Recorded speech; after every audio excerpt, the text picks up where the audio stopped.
We have some breaking news that's coming in. The US-Canada tariff war hits top gear. Canada Prime Minister says close ties with the United States are now over.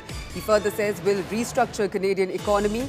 The new Canada Prime Minister mulls talks with the United States President Donald Trump.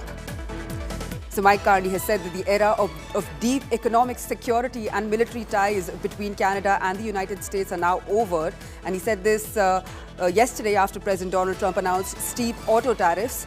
Trump's planned 25% levy on vehicle imports to the United States is to come into force next week and could be devastating for a Canadian auto industry that supports an estimated 500,000 jobs.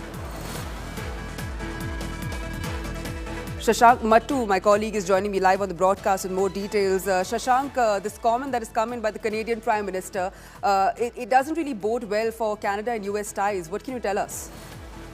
Absolutely. I think this was the kind of statement that would have been unimaginable even a year ago. But now it seems all too commonplace in the Western world to be making statements like this. I think Donald Trump's tariff war, as well as his position on the Ukraine conflict, has led to a lot of European and of course, Canada as allies to rethink their relationship with the United States. Many have actually talked about how the trust that existed between America and Canada, as well as with Europe, for example, has been completely shattered by the actions of the Trump administration over the last 2 months.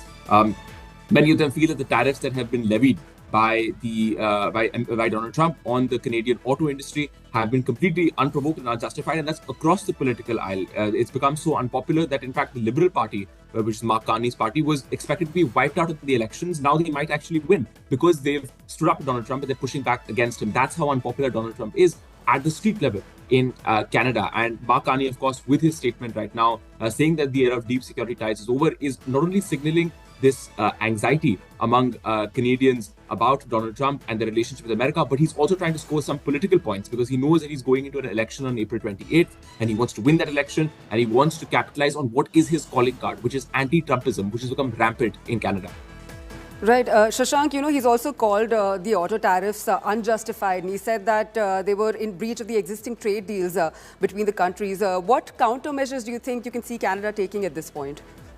Well, Chetan, one thing to understand is that when we say the Canadian auto industry and the American auto industry, it's actually one almost fused auto industry. It's literally the North American auto industry. In fact, when Donald Trump first proposed his tariffs on Canada, the automotive industry in America was up in arms. They were saying that, look, we're already facing so much competition from China, and you want to basically gut our industry by making sure that we have to migrate factories and labor and so on from Canada to American soil. That would take us years and billions of dollars, and we will lose competitiveness. So that's where Canada is coming from by saying that these tariffs are unprovoked and unjustified. But yes, you're absolutely right that Canada has already spoken about inflicting economic pain on the United States. The European Union has also considered doing this. In fact, Donald Trump is aware of this threat, and he in fact posted on Truth Social saying that, look, if Canada and the European Union team up to place economic pain on the United States, then they will also suffer greatly. So you're seeing these erstwhile allies trying to talk to each other as if they were very much trade enemies.